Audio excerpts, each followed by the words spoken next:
प्रिय विद्यार्थियों, आज हम एक ऐसी स्किल के बारे में चर्चा करने जा रहे हैं जो आप विद्यार्थियों के लिए इस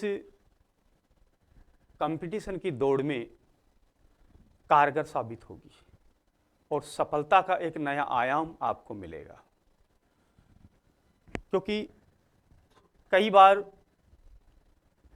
अपन दिमाग का यूज करने से भी सफलता अर्जित कर सकते हैं। जब हमें बार बार असफलता का मुंह देखना पड़ रहा है तो ऐसी स्थिति में हमें ये महसूस होने लग जाता है कि ऐसा क्या करें, ऐसा क्या नया करें कि मुझे सफलता मिले। और इसी कड़ी में आज मैं आगे बढ़ना चाह रहा हूं। आप सभी का श्री करणी कृपा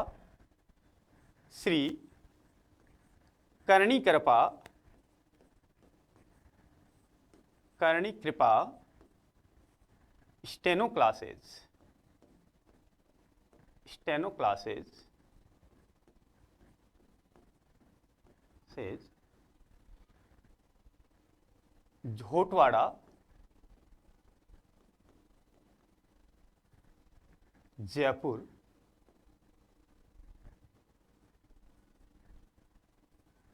में स्वागत है।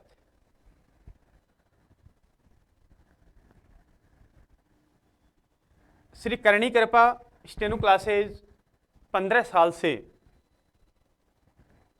निर्बाध गति से चल रही है और सैकड़ों विद्यार्थियों को सफलता तक पहुंचा दिया है, स्टेनो बना दिया है। आप लोगों को ये सुनकर के बड़ी खुशी होगी, ये जानकर बड़ी खुशी होगी कि जयपुर राजधानी में एक ऐसी स्टेनो की क्लासेज चलती है जहां हर वर्ष विद्यार्थियों का स्टेनोग्राफर में चयन होता है। मेरे पास बहुत से विद्यार्थी आते हैं, असफल विद्यार्थी आते हैं और मेरे सामने अपनी पीड़ा को प्रकट करते हैं कि सर हम क्या करें, हमें क्या करना चाहिए, बार बार असफल हो रहे हैं, बार बार असफलता का मुंह देखना पड़ रहा है, स्टेनो हम सीखना चाहते हैं लेकिन हम जानते नहीं कि स्टेनो क्या होती है, इसमें क्या कौन सी नौकरी मिलती है, कौन सा पद है, कहाँ पर वैकेंसियाँ निकलती हैं, कितनी वैकेंसियाँ निकलती हैं, इसका प्रोसेस क्या है और कैसे हम सीख सकते हैं। ये सब उनकी बातों को मैं सुना और सुनकर मैं इस निष्कर्ष तक पहुंचा कि आज जब इतनी जागरूकता है लोगों में, विद्यार्थी इतने जागरूक हैं कि हर खबर उनको रहती है, लेकिन ऐसी स्थिति में भी एक क्षेत्र ऐसा है जिसकी जानकारी विद्यार्थी को नहीं है। इसलिए मैंने बीड़ा उठाया कि इस क्षेत्र में जहां बिल्कुल भीड़ से अलग, कोई लाइन नहीं, कोई भीड़ नहीं, कोई बड़ी पंक्ति नहीं और बिल्कुल खाली पड़ा मैदान, और जिसमें सफलता ही सफलता बिखरी पड़ी है, इस क्षेत्र में आपको आने के लिए और क्या करना चाहिए। तो इसलिए बच्चों के इस ऊहापोह की स्थिति को मैंने समझा और समझ करके मैंने यही निष्कर्ष निकाला कि बच्चों को इसका ज्ञान मेरे माध्यम से मिले, क्योंकि शिक्षा ऐसी विधि है जिसके माध्यम से हम अपने जीवन को संवार सकते हैं, अपने परिवार को संवार सकते हैं, अपन अपने समाज को संवार सकते हैं, अपन अपने राष्ट्र को संवार सकते हैं। तो मेरे सामने मैंने कुछ प्रश्न मेरे हृदय में, मन में आए, मेरे मस्तिष्क में आए कि भाई कैसे इन बच्चों को मोटिवेट किया जाए। तो देखो, स्टेनो के लिए 3 महत्वपूर्ण बातें हैं। नंबर 1, क्या?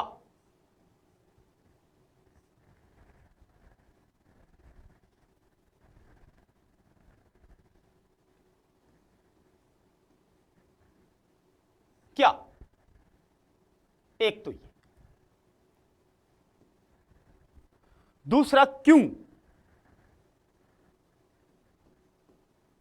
क्यों? तीसरा प्रश्न आता है कि कहां?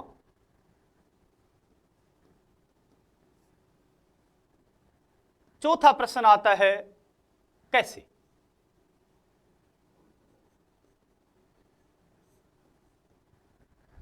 ये 3 प्रश्न स्टेनोग्राफर की सफलता के प्रमुख कारक हैं। जिस विद्यार्थी को इन 3 प्रश्नों का जवाब आता है, इन 4 प्रश्नों का जवाब आता है, चारों को जान लिया, चारों को समझ लिया, तो मानिए वो स्टेनो की लाइन में है, वो स्टेनो तक पहुंच सकता है, वो स्टेनोग्राफर बन सकता है। देखो, आज इन्हीं को, इसी मूल मंत्र को, ये एक मूल मंत्र है, क्या, क्यों, कहां और कैसे। यही समस्या एक स्टेनो के विद्यार्थी को आती है, जब वो सबसे पहले ये सोचता है कि मुझे क्या करना चाहिए, और जब उसको ये पता लगता है कि मुझे तो स्टेनोग्राफर की तैयारी करनी चाहिए, किसी से भी कैसे भी वो मोटिवेट हो,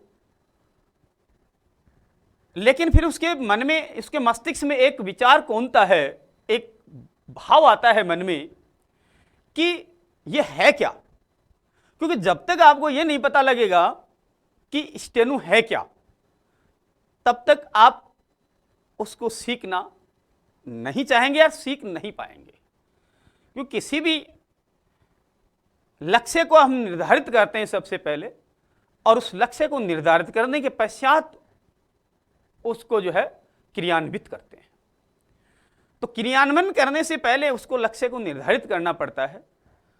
तो इससे पहले हमें यह पता लगाना चाहिए कि क्या है स्टेनो। यदि ये पता नहीं है और अपन सीखना शुरू कर दिया तो अपन सफल नहीं हो पाएंगे, कहीं न कहीं अब रुकावट आ जाएगी। तो आज मैं यही बताना चाह रहा हूं, क्योंकि देखो ये आवश्यक जो बातें जो हैं ये बहुत जरूरी हैं कि स्टेनोग्राफी क्या है, हमें स्टेनोग्राफी क्यों सीखनी चाहिए। तो देखो ये एक स्किल है। क्या है ये? एक स्किल है।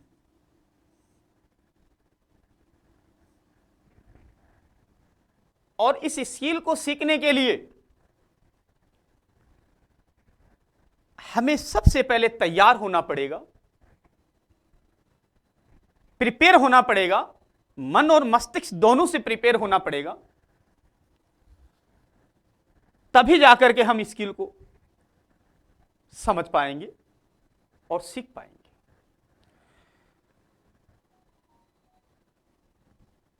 देखो ये एक ऐसी स्किल है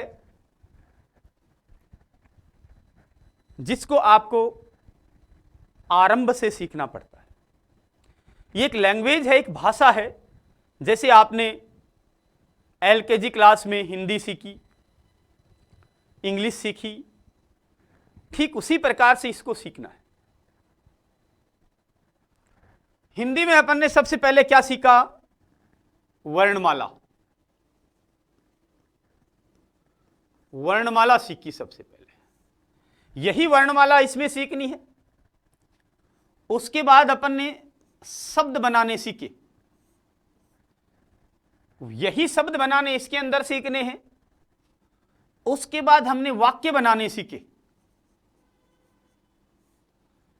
यही वाक्य इनमें इसमें बनाने हैं।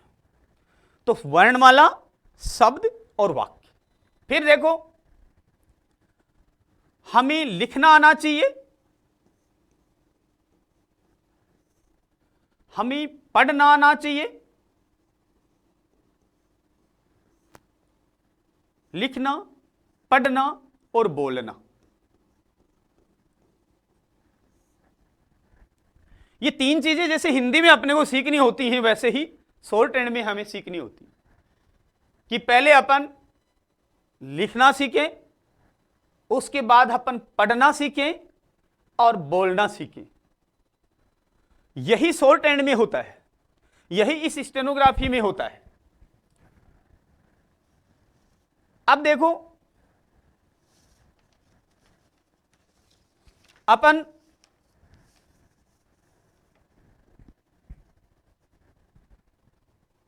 ये सीखा और उसके बाद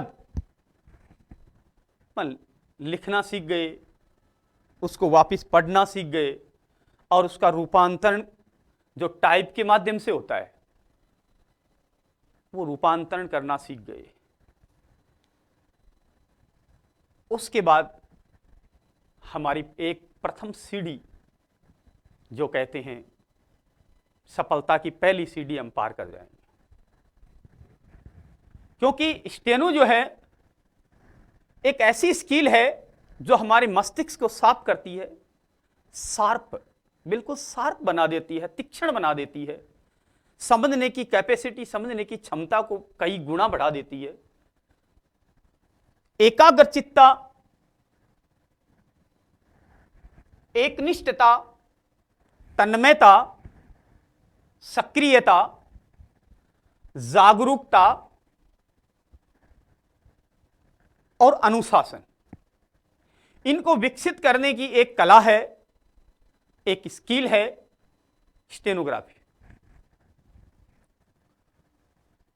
क्योंकि स्टेनो का जो पद होता है वो कहां कहां होता है, मंत्रियों,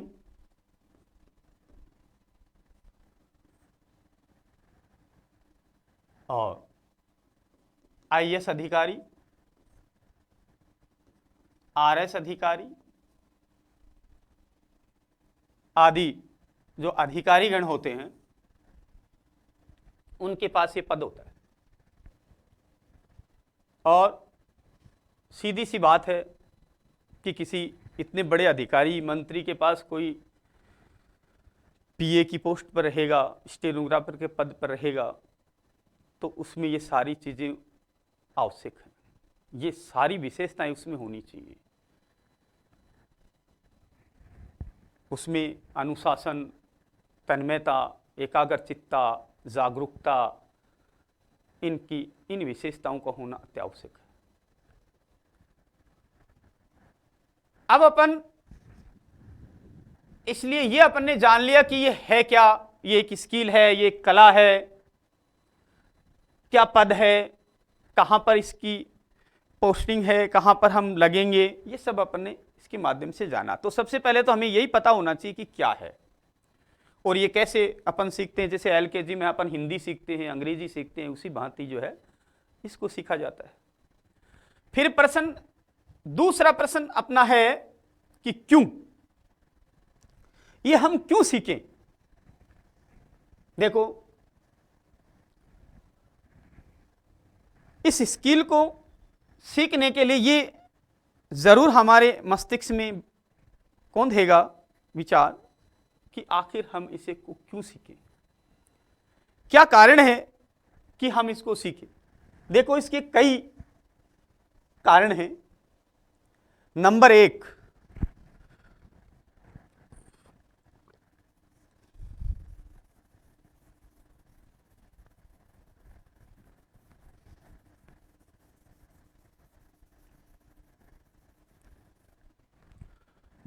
है इसमें प्रतिभागियों की संख्या बहुत कम होती है।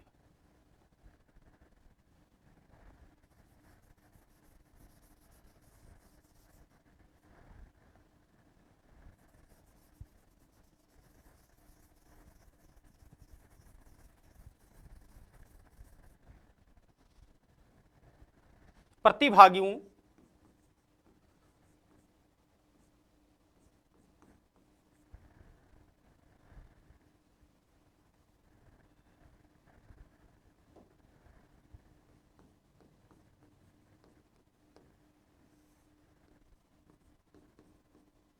की संख्या बहुत कम होती है।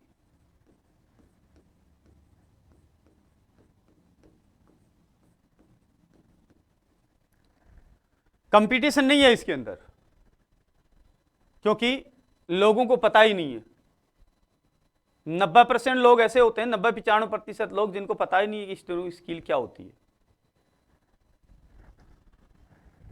दूसरा है, आसानी से इसको सीखा जा सकता है।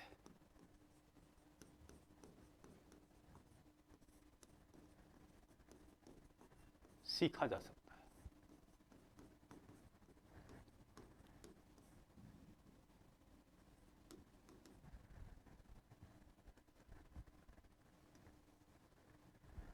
तीसरा है, कोई कंपटीशन नहीं।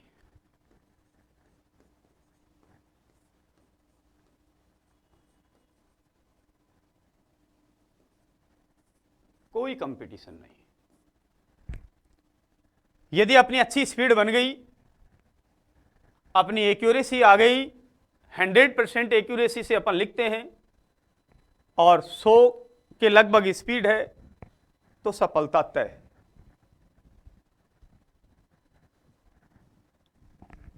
पूर्ण रूप से जब इसको पूर्ण रूप से अपन सीख लेते हैं, सीखने पर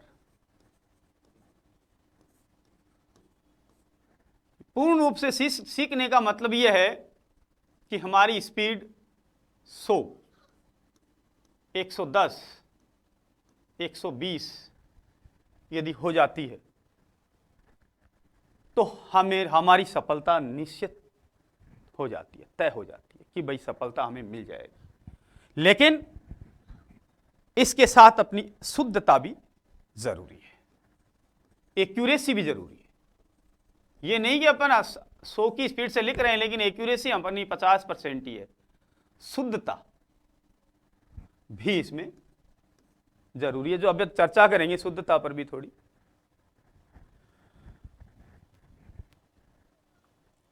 चौथी बात अपनी यह है इसमें, अगली नेक्स्ट 5वीं विशेषता,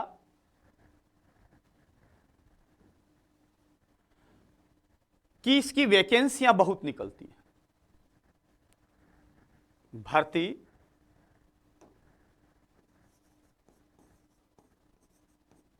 भर्तियां बहुत निकलती हैं।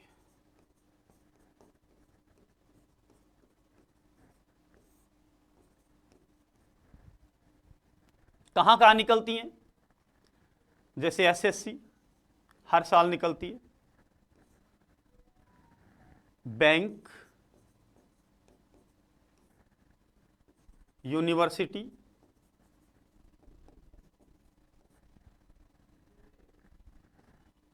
अधीनस्थ बोर्ड,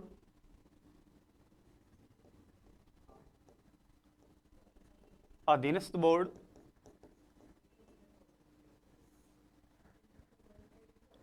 बोर्ड जैसे दिल्ली हो, राजस्थान हो,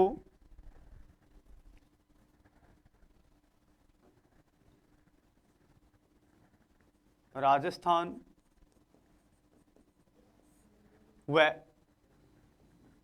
अन्य राज्य सभी राज्यों में अधीनस्थ बोर्ड में ये वैकेंसियां निकलती हैं। राजस्थान में जैसे 2018 में निकली थी, 1300 से अबाउ 1365 के लगभग भर्तियां थी, जिसमें काफ़ी विद्यार्थियों को सफलता मिली। अपनी कोचिंग में भी 25 विद्यार्थी लगे। और रेलवे,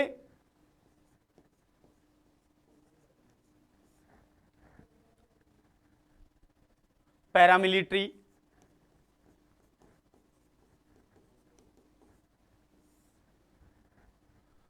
आदि स्थानों पर खूब वैकेंसियां निकलती हैं।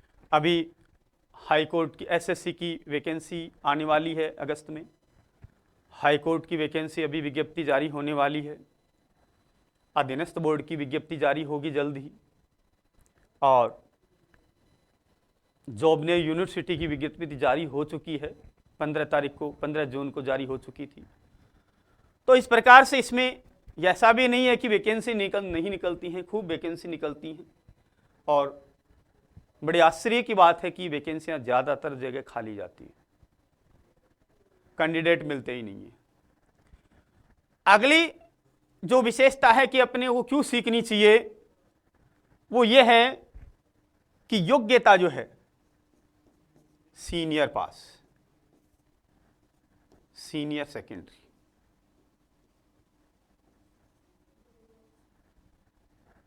और ग्रेजुएशन यानी बीए, बीएससी वाला कोई भी, बीकॉम, बीएससी, कोई भी इसमें स्नातक हो, किसी भी विषय में स्नातक हो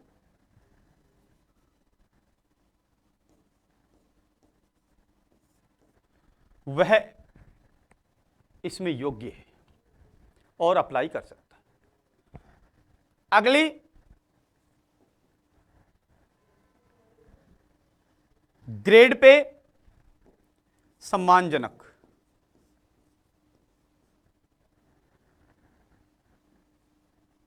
यानी 3600 ग्रेड पे है, सेकंड ग्रेड पे सेकंड, जो राजस्थान में 3600 ग्रेड पे है, एसएससी में भी है 4200 ग्रेड पे भी है, 4800 ग्रेड पे भी है,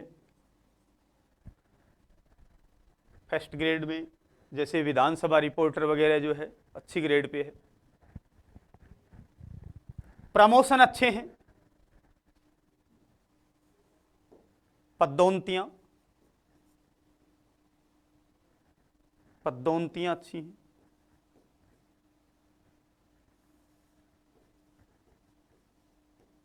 जल्द होती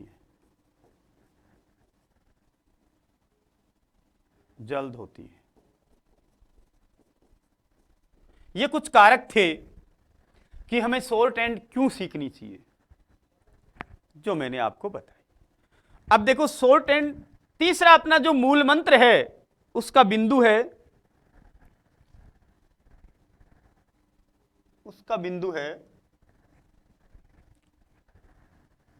कहां। तीसरा बिंदु कहां सीखनी चाहिए। देखिए ये एक बड़ी चिंताजनक स्थिति है स्टेनोग्राफर के लिए, क्योंकि विद्यार्थी एक कोरा कागज होता है, इसके अंदर उसको कुछ भी नॉलेज नहीं होता है, वो जज नहीं कर पाता है कि मुझे मेरा टीचर, मेरा ट्यूटर क्या सिखा रहा है, कैसे मुझे पढ़ा रहा है, कैसे मुझे इसको पढ़ाना चाहिए, तो वो जज नहीं कर पाते। कुछ बच्चे जैसे सामान्य तौर पर ये कहते हैं कोचिंग में भाई कितने दिन का डेमो क्लास दोगे, 2 दिन का, 3 दिन का, 4 दिन का, 5 दिन का।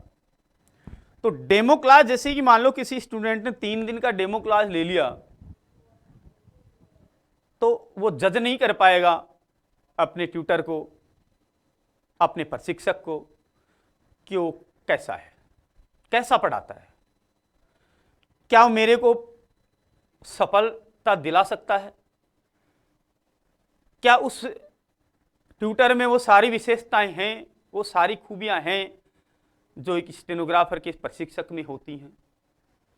वो नहीं समझ पाता है और यहीं पर वो मार खा जाता है। इसलिए हमें कहां सीखनी चाहिए, कैसे जज कर सके हम कि हमारा जो ट्यूटर है वो हमें सही प्रशिक्षण दे रहा है। ये कुछ बातें मैं आप इनको इसके आज इस लेसन में बताना चाह रहा हूं। ये सबसे बड़ी समस्या है, लेकिन देखो सबसे पहले आपको ये जानना है कि जिस ट्यूटर के पास आप पढ़ रहे हैं उससे आप कम से कम ये जरूर पूछिए कि सर आपके यहां कितने बच्चों के सिलेक्शन हुए और प्रतिवर्ष आप कितने बच्चे आपके यहां सेलेक्ट हो रहे हैं। इनकी ऑथेंटिक जानकारी आप उससे लेवें, थोड़ा जज तो आपका उससे हो जाएगा। लेकिन फिर भी कंपटीशन है, इसमें कुछ लोग सही जानकारियां नहीं देते हैं, ये भी समस्या है। उसके बाद एक टीचर जो है, एक प्रशिक्षक, एक ट्रेनर ऐसा होना चाहिए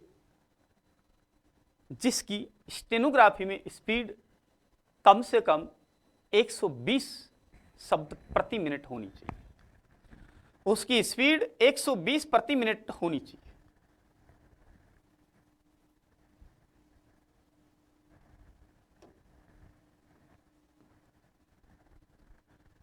तभी वो आपको कुछ सिखा पाएगा। यानी 100 से अबव तो होनी ही चाहिए, क्योंकि यदि आपका ट्रेनर की स्पीड नहीं है तो आपको वो स्पीड के आंकड़े नहीं दे पाएगा। और इसमें सीखना मायने नहीं रखता है, स्टेनोग्राफी में स्पीड मायने रखती है। और स्पीड के साथ एक महत्वपूर्ण पहलू यह है कि आपका जो प्रशिक्षक है उसकी भाषा पर कमांड है कि नहीं। यदि आप हिंदी की शॉर्ट हैंड सीख रहे हैं तो आपका ट्यूटर जो है उसकी हिंदी बहुत अच्छी होनी चाहिए, उसको हिंदी का शब्द ज्ञान बहुत अच्छा होना चाहिए। क्योंकि आपकी जो कॉपी चेक होती है वो आप जो कंप्यूटर पर रूपांतरण करते हैं वो कॉपी चेक होती है। तो आप यदि सही लिख रहे हैं, स्पीड भी बन गई, 100 की स्पीड से आपने पूरा लिख लिया, उसके बाद यदि आप टाइप करते हो, मैटर को जब टाइप करते हो, उसको अनुवाद करते हो, रूपांतरण करते हो हिंदी में, तो आपकी हिंदी में अशुद्धियां हो जाती हैं। तो हिंदी में अशुद्धियां जो होती हैं वो अशुद्धियां ही मानी जाएंगी। और इसका स्पीड प्लस एक्यूरेसी, शुद्धता,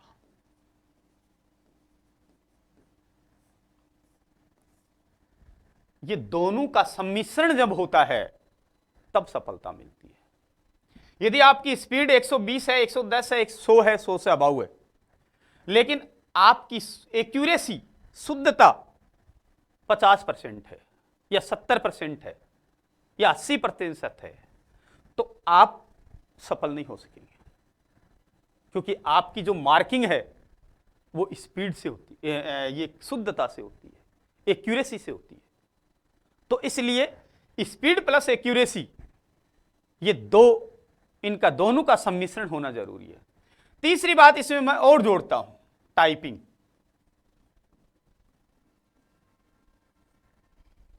आपकी टाइपिंग ही बहुत अच्छी होनी चाहिए। आपका जो ट्यूटर है वो आपको टाइप भी सिखाए, ये विकल्प भी उसके पास होना चाहिए। क्योंकि आपको यदि ये कह देगा ठीक है टाइप करो, आप कहीं भी टाइप कीजिए, तो आप रॉन्ग टाइप शुरू कर दोगे। आजकल टाइप के जो प्रशिक्षण केंद्र बहुत कम हैं, तो आप घर पर लैपटॉप, अपने कंप्यूटर आदि पर यदि टाइप सीखेंगे और आपने गलत की से टाइप करना शुरू कर दिया तो आपकी स्पीड बननी ही नहीं है। तो कम से कम 4-5-6 महीने ट्यूटर के पास आप सीखें टाइप, और उसके बाद आप घर पर प्रैक्टिस करें। ये तीनों का जो मिश्रण है वो आपको सफलता दिलाता है। मान लीजिए आपकी स्पीड भी है, शुद्धता भी है, लेकिन टाइपिंग की स्पीड नहीं है। टाइपिंग की स्पीड आपकी 20, 25, 30 की है, तो आप जो है उसको मैटर को टाइप नहीं कर पाओगे। क्योंकि यहां तो समय निश्चित होता है। जैसे आपको 70 मिनट दे दिए, 80 मिनट दे दिए, 85 मिनट दे दिए, तो इस टाइम ऑफ पीरियड में आपको जो है उसका अनुवाद करना होता है। ये कुछ महत्वपूर्ण बातें हैं जो मैंने आपको बताई। अब देखो अपन सीखे कैसे। अगला अपना चौथा जो है बिंदु यही है, कैसे, कि हम सीखे कैसे। सीखने के लिए वैसे तो आपका ट्यूटर आपको जो पढ़ाएगा वो आपको उसी तरीके से पढ़ाएगा कि आपको असुविधा नहीं होगी। लेकिन फिर भी मैं आपको बता देना चाहता हूं, देखो वर्णमाला जो है, सबसे पहले हम वर्णमाला सीखेंगे। वर्णमाला का मतलब यदि हिंदी अपन सीख रहे हैं तो व्यंजन और स्वर ये सीखेंगे। अंग्रेजी की, इंग्लिश की यदि शॉर्ट हैंड अपन सीख रहे हैं तो ABCD, वो अंग्रेजी के जो वर्णमाला है वो सीखेंगे। कंस्ट्रक्शन सीखेंगे और उसके बाद हम शब्द बनाने सीखेंगे और उसके बाद अपन आउटलाइन वाक्य बनाने सीखेंगे। ये सीखने के पश्चात हमें लिखना है मैटर को। जैसे हिंदी का पैरा देखा, प्रारंभ में अपन देख करके उसको लिखें। एकदम से सीधी यदि आप ये सोचेंगे कि मैं इसका ये बना लूं, शॉर्ट स्पीड के लिए, डिक्टेशन के लिए मैं तैयार कर लूं, खुद तो नहीं कर पाओगे। आपको मैटर लिखना है और शुद्धता के साथ लिखना है। आपका ट्यूटर आपको वो मैटर लिख के देगा और उस मैटर की आप तैयारी करेंगे, प्रैक्टिस करेंगे और उसके बाद आपको डिक्टेशन जब दी जाएगी तो आप जो है वो डिक्टेशन ले। फिर डिक्टेशन जो है आपको कम से कम दिन में 4 या 5 डिक्टेशन लेनी है। 4 या 5 डिक्टेशन आपको लेनी। यदि आपको कोई डिक्टेशन देने वाला नहीं हो तो आप इसको रिकॉर्ड कर लीजिए और रिकॉर्ड करके उस डिक्टेशन को बार बार आप लीजिए और फिर जितनी बार उस डिक्टेशन को आप ले रहे हैं उतनी बार ही उसका अनुवाद होना चाहिए। उसके बाद अनुवाद टाइप के माध्यम से करें, उसका अनुवाद डायरेक्ट टाइप के माध्यम से करें, टाइप से, टाइपिंग के द्वारा।